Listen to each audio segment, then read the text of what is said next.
ना चाहने वाली बात ऊपरी है और चाहने वाली बात हृदय की है। संसार शरीरों में भोगने से सुख मिलता है, अंदर बैठा है, और ऊपर से हम कहते हैं कि हम नहीं चाहते थे पर ऐसा हो गया। नहीं, अगर ये बात अंदर बैठ जाए कि हमें नहीं चाहिए ये झूठे सुख, तो फिर कोई परास्त नहीं कर सकता। तो बोले जानकारी होने पर भी प्रयोग क्यों नहीं हो पाता? वस्तु, व्यक्ति, क्रिया, स्थान, इससे जो हम सुख चाहते हैं उसे काम कहते हैं। किसी शरीर से, किसी वस्तु से, किसी पद से। इस काम में शब्द तो एक है पर इसके दोष अनंत हैं। शब्द है काम, और अनंत पापाचरण कराने की इसमें सामर्थ्य है। काम में इसमें अनंत विकार भरे हुए हैं। जब तक मनुष्य के भीतर ये बात बनी रहती है कि शरीर भोग से, वस्तु भोग से, पद भोग से हम सुखी हो जाएंगे, तो ये काम पाप ही कराता रहता है। निर्दोष, निर्विकार, निष्पाप होने के लिए इस काम का मर्दन करना आवश्यक है। सहने से ये नष्ट हो जाते हैं। शास्त्र निषिद्ध कर्म ये काम ही कराता, प्रारब्ध नहीं कराता। प्रारब्ध से शास्त्र निषिद्ध कर्म जो किए उनका फल आता है सुख दुख। अगर शास्त्र प्रतिपादित है तो सुखद आएगा, शास्त्र विरुद्ध है तो दुख आएगा। लेकिन ये जो हमसे पाप करा रहा है, कोई प्रारब्ध नहीं करा रहा, कोई काल नहीं करा रहा, कोई ईश्वर नहीं करा रहा। काले कर्म ईश्वरे मिथ्या दोष लगाए, ये हमारी चाहत करा रही, अंदर बैठी है। शरीर के भोगों से सुख मिलता है, ये अंदर घुस के बैठ गया है और यही हमसे पाप करा रहा है। तो जब जानकारी हो गई तो फिर पाप क्यों हो रहे हैं? जब जानकारी हो गई कि ये काम पाप करा रहा है, तो हम इस जानकारी का प्रयोग क्यों नहीं कर पा रहे हैं? तो बोले धूमे नाव्रियते वह्निर यथा दर्शो मलेन च यथोल्बेनावृतो गर्भस तथा तेने दमावृतम। ये ज्ञान ढक गया है हमारा, जो ढका हुआ ज्ञान, ये प्रकाशित, ये काम में नहीं आएगा। जैसे 3 उदाहरण दिए। भगवान कह रहे धुएं से अग्नि ढक गई, मैल से दर्पण ढक गया, और झिल्ली से गर्भ ढक गया। अब झिल्ली के अंदर बच्चा है कि बच्ची पता नहीं चलेगा। दर्पण है, हम काले हैं कि गोरे हैं पता नहीं चलेगा, क्योंकि मैल से। धुआं होने के कारण पता नहीं चलेगा कि अग्नि है, पर बहुत जल्दी उसमें अग्नि प्रकाशित की जा सकती। फूंक मारो, अग्नि पैदा हो जाएगी। भगवान ने 3 उदाहरण दिए। उपासक में ये 3 तरह से ज्ञान ढक जाता है, तब काम अपना प्रभाव दिखाता है। 3 इसकी स्थितियां हैं। जैसे धुएं से अग्नि ढकी रहती है, ऐसे ही काम विवेक को, ज्ञान को ढक देता है। बुद्धि में निर्णय निकल रहा है कि ये तो गलत है, नहीं करना चाहिए। सात्विक, राजसिक, तामसिक, ये बुद्धि की 3 प्रवृत्तियां हैं, 3 गुणों के अनुसार। कर्तव्य अकर्तव्य का ठीक ठीक निर्णय करने में समर्थ है सात्विक बुद्धि। राजसिक बुद्धि ठीक निर्णय नहीं कर पाती, असमर्थ होती है कर्तव्य का। और तामसिक उल्टा ही निर्णय करती है। ठीक निर्णय करने की सामर्थ्य सात्विक बुद्धि में है। अब जो ही भोग इच्छा प्रकट हुई, धुआं पैदा हो गया। भोगों की ना भोगों, पाप तो नहीं बन जाएगा। धुआं है, इसका मतलब अग्नि है, ज्ञान है उसके अंदर। अब अगर उस समय उसको सत्संग मिल जाए, कोई संत की बात चलने लगे, उसका चिंतन वो रोक पावे, तो मानो फूंक मारना है। जैसे धुआं उठ रहा है, 1 2 3 फूंक मारो, आग लग गई, प्रज्वलित हो गया, बच गया। ये पहला बहुत सरल है बच जाना काम से। धुआं हो जाने पर दिखाई नहीं देता क्या है, क्या ठीक है क्या नहीं ठीक है, पर फूंक मारो तो आग उठी, धुआं खत्म हुआ। ये ज्ञान हो रहा है, बीच बीच में जलन हो रही कि भोगूं कि ना भोगूं, अच्छा है कि नहीं अच्छा है, कहीं पाप तो नहीं हो जाएगा, कहीं गलती तो नहीं हो जाएगी, पर वो धुआं है, नहीं भोग लेते हैं, अवसर मिला है, समय मिला है, भोग ले। ये उस समय उसको चाहिए, तत्काल कोई सहयोगी चाहिए विवेक का। परमार्थिक मार्ग में धुआं पैदा कर देगी। साधक अगर सावधान हुआ तो तत्काल प्रयासरत हो जाता है इस धुएं को हटाने के लिए। फूंक मारने का मतलब कीर्तन शुरू हो गया, वो सत्संग शुरू हो गया, किसी संत के पास तत्काल बैठ गया, उसकी वाणी सुनने लगा, वो धुआं खत्म हुआ। फूंक लगी, आग जली, धुआं खत्म, ठीक निर्णय होगा। नहीं नहीं, ऐसा नहीं करना। उत्पत्ति विनाशशील जड़ वस्तुओं में प्रियता, महत्ता, सुंदरता, सुखद रूपता, ये काम पहले पैदा करता है। ये सत्य है, इसमें सुख मिलेगा, इसमें बहुत सुख मिलेगा। अब ये धुआं बढ़ता चला जा रहा है, कैसे सुख मिलेगा? लाखों लोग भोग रहे हैं, कैसे सुख? कैसे तुम मुझे बावरा बना सकते हो? नहीं नहीं, गलत है। ये है धुआं को हटाना, फूंकना। अरे अन्य शरीरों की अपेक्षा मनुष्य शरीर सर्वश्रेष्ठ है, इसमें विवेक है, हम कैसे ऐसा पशुवत आचरण कर सकते? नहीं, अरे मन नहीं, तेरी सलाह नहीं। अब वो फूंक रहा है, आग पैदा कर रहा है, ज्ञानाग्नि पैदा कर रहा है। पर बहुत प्रवीण साधक नहीं, उससे प्रवीण मन है, वो सुख को सुख मानकर भोगने की लालसा प्रबल होने के कारण वो धुआं नहीं हटा पा रहा, वो उसी में और राग कर रहा है। प्रथम अवस्था में हटा लिया तो हटा लिया, नहीं दूसरी अवस्था में बहुत ही भयानक स्थिति हो जाएगी। ये अवस्था बदलने में देर नहीं लगती, कहने में देर लगी। दूसरी अवस्था हो जाती है दर्पण में ढका हुआ मैल। उसमें तो फूंक केवल मारनी थी कि आग प्रज्वलित हो गई, क्योंकि तैयार एकदम ज्ञान है, पर धुआं जैसा ढक गया, काम ने ढक दिया। जब दूसरी स्थिति आई उसी उपासक की कि इसका प्रायश्चित भी तो हो सकता है, अब वो मल लग गया। जैसे दर्पण में गाढ़ा मल पोत दिया जाए तो बिल्कुल दिखाई नहीं देगा कि हमारा रूप कैसा है। अब बिल्कुल विचार शून्य होता चला जा रहा है। यथा दर्शो मलेन च, जैसे मैल से ढक जाने पर शीशा, दर्पण, वो दिखना एकदम बंद हो गया। उसमें तो दिख रहा था, धुआं है, आग है, मतलब विवेक काम कर रहा था। थोड़ा फूंकने की जरूरत थी, ज्ञान के प्रज्वलित करने की जरूरत थी, पर वो उधर ना की तरफ वृत्ति ना ला करके हां की तरफ वृत्ति ले आया तो दूसरी सीन पैदा हो गई स्थिति। जैसे दर्पण में मल ऐसे लगा दो तो बिल्कुल नहीं दिखेगा, और वो बिल्कुल निर्णय नहीं कर पा रहा। सतोगुण में निर्णय करने की क्षमता होती है, रजोगुण में निर्णय करने की क्षमता खत्म हो जाती है, और निश्चित हो जाता है कि भोग में सुख है।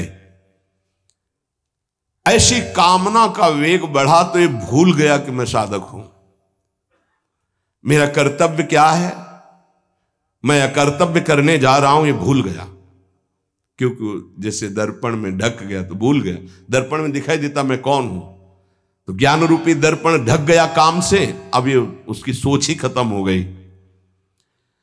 अंतःकरण में इतना महत्व पैदा हो गया कि विकलता हो गई उसके अंदर। अब यही उसके पतन का कारण बन गया। इतना महत्व बढ़ गया कि निर्णय करने की क्षमता खत्म हो रही है कि मैं एक साधक हूं, मैं उपासक हूं, पापाचरण नहीं करना चाहिए। ये किसी का भी हो सकता है। पहली दशा बहुत जल्दी हटा जा सकता है, फूंक मारी हट गया, आग पैदा हुई ज्ञान की, नहीं नहीं। दूसरी दशा गुंजाइश है थोड़ी, उसको ऐसे पोंछना पड़ेगा, समय लगेगा, पोंछना पड़ेगा, तब दिखाई दे। नहीं नहीं, तो दूसरे में संभलना रजोगुण, ये ठीक है, ये नहीं ठीक है, क्षमता खत्म हो चुकी। पहले में क्षमता थी, दूसरे में क्षमता खत्म हो गई। तीसरा यथोल बेना व्रतो गर्भा, तीसरा तमोगुण, वो विपरीत ही दिशा की तरफ ले जाएगा। क्षमता की तो बात जाने दो, वो सारी सामर्थ्य विपरीत है, जो होगा देखा जाएगा, चलो, वो विपरीत दिशा की तरफ ले जाएगा। दर्पण पर मैल आने से उसको हटाने की गुंजाइश है, यहां तक हटा जा सकता है, दूसरी स्थिति तक, पर दूसरी स्थिति बहुत कठिन है। हटने की स्थिति अब खत्म हो चुकी, लगभग पर हटा जा सकता है, लेकिन तीसरी में तो हटा ही नहीं जा सकता।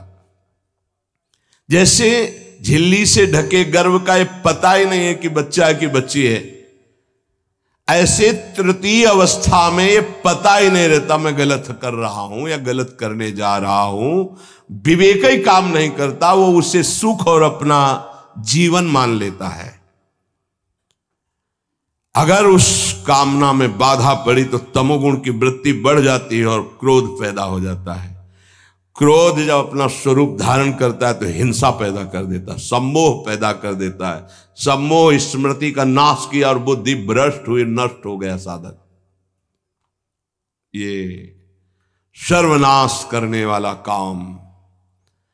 सम्मोह माने मूढ़ता, घोर मूढ़ता, कुछ निर्णय करने की सामर्थ्य नहीं रह गई। पशुवत, एकदम पशु। अब उसमें जब वाणी खुलेगी तो झूठ, आचरण होंगे तो कपट, व्यवहार होगा तो बेईमानी, कर्म होगा तो अन्याय और पाप, गुस्सा आएगी तो अत्याचार, हिंसा, इसके सिवा और कुछ नहीं। अपना रजिस्टर कभी पढ़ के देखो, अपने रजिस्टर को तो देखोगे नहीं कि अपने जीवन के रजिस्टर में हमने क्या क्या आचरण किए हैं। ये सबको देखना चाहिए।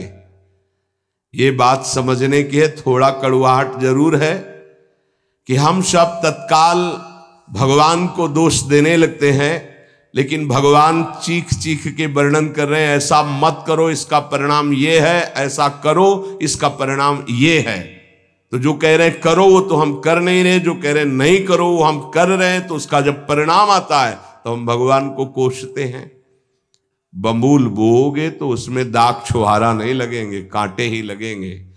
पापाचरण करोगे तो उसका परिणाम दुख ही आएगा। पुण्य करोगे तो सांसारिक सुख मिलेगा, भजन करोगे तो पाप पुण्य दोनों से ऊपर उठकर भगवदानंद को प्राप्त होगे। कामना में तदाकार ना होने पावे तब तक बचा जा सकता है। जहां तैयारी बनी सुख भोग की और राजी हो आपने दस्तखत कर दिए, अब आपको भगवान ही बचा सकते हैं, दूसरा कोई नहीं। उस समय भगवान ही कोई ऐसी लीला कर दे तो बच सकते हो, अन्यथा नहीं बच सकते। तदाकार होना साधक का सर्वनाश हो जाना है। काम में तदाकार होना।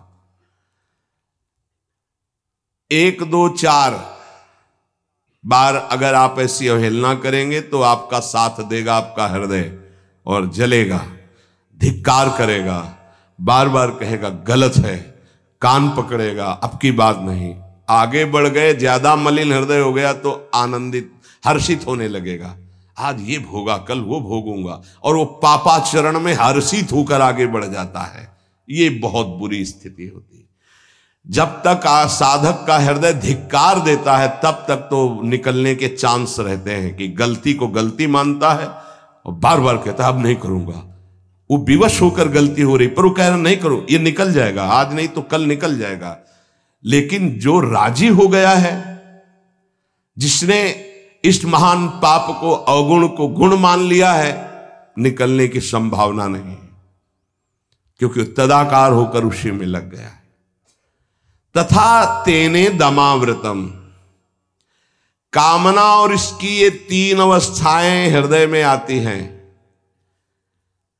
जो साधक ये जानता है, सुनकर के ये मानता है कि कामना में भोगों में सुख नहीं है, भगवान कह रहे हैं, संत कह रहे हैं, शास्त्र कह रहे हैं, कामना का त्याग करने से ही शांति और सुख मिलेगा। त्यागाच्छांतिरंतरम।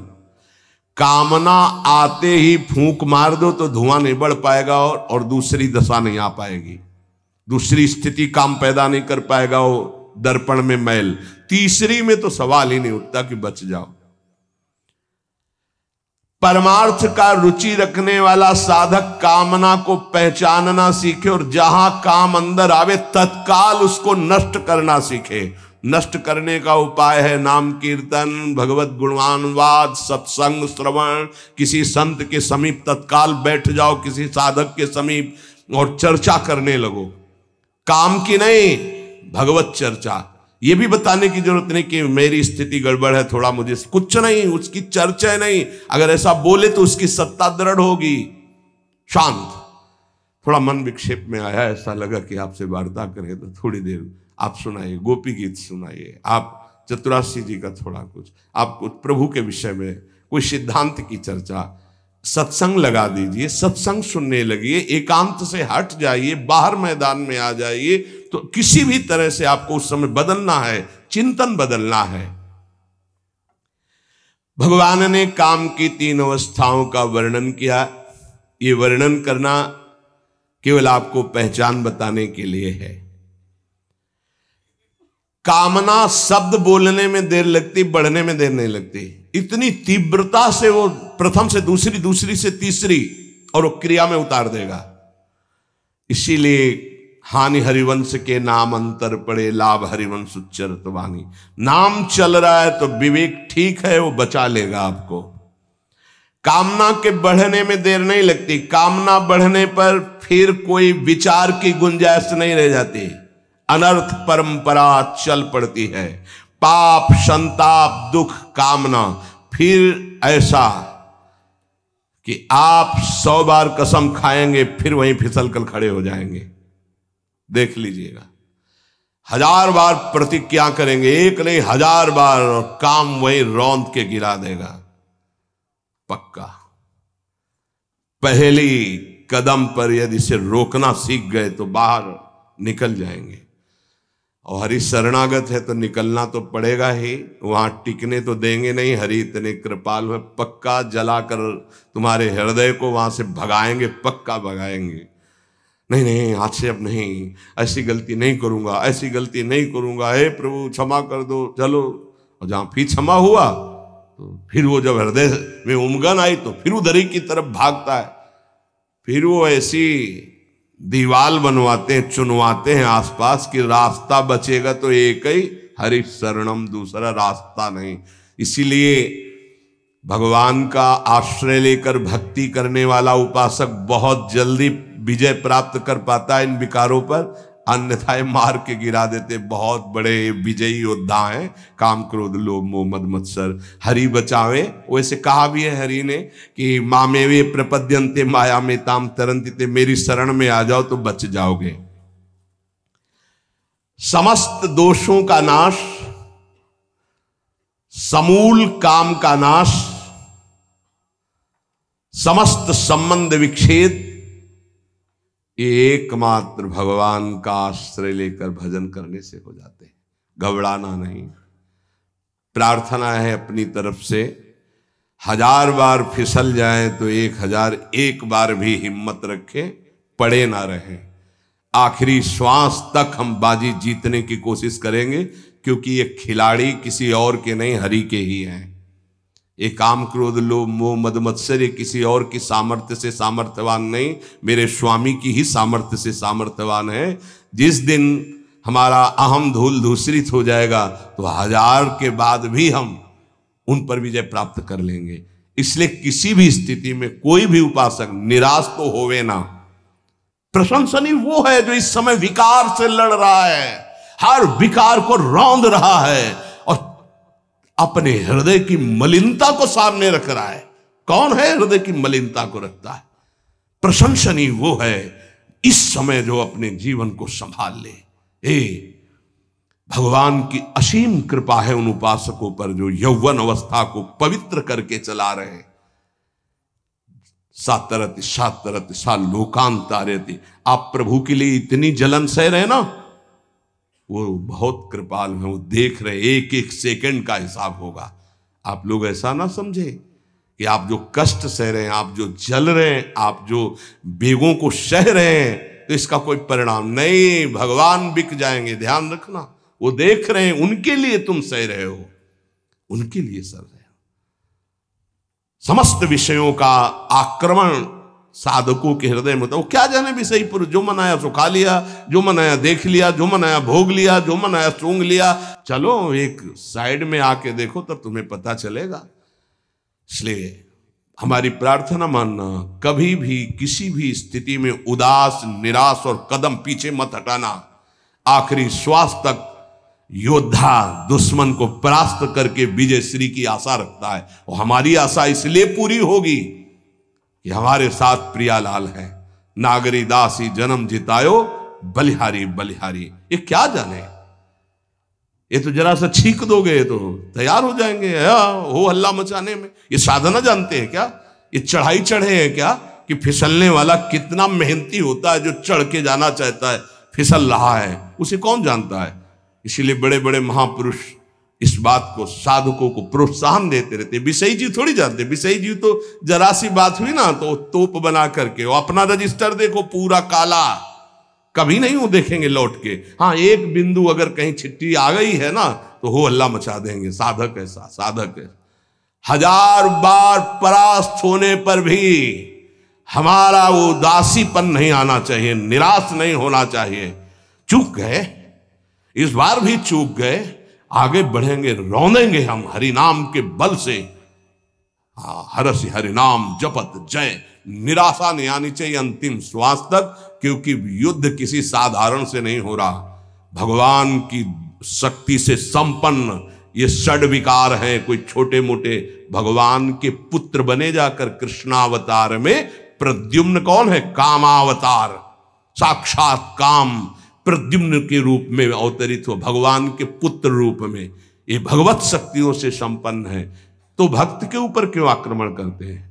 उसके अहंकार का नाश करने के लिए, शरणागति पुष्ट करने के लिए। यह अनुभव की बात कह रहा हूं।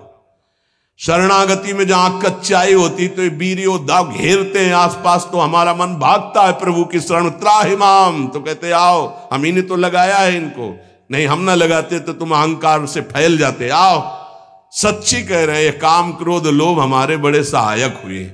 जब जब ये तीर कमान संधान किए तो भाग पड़े अपने लोग, हरीश शरणम, क्योंकि दूसरा रास्ता ही नहीं है। तो प्रणाम है इनको कि इन्होंने भगवान की शरणागति पुष्ट की, इन्होंने भगवान का आश्रय दिलाया। अगर ये जलाते नहीं तो इधर आना ही नहीं होता।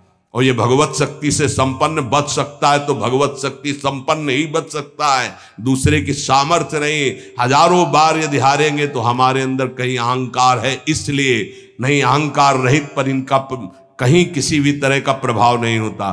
तो अहंकार रहित करने के लिए भगवान इशारा कर देते। देखो प्रश्न करके, तो क्या भगवान भ्रष्ट कराते हैं? वो कहते नामे भक्ता प्रणश्यति, किसी भी स्थिति में मेरे भक्त का नाश नहीं होता। भगवदाश्रय, नाम जप और बहुत सावधानी पूर्वक एक एक मिनट व्यतीत किया जाए। शेष चर्चा आगे। श्री राधा वल्लभ लाल की।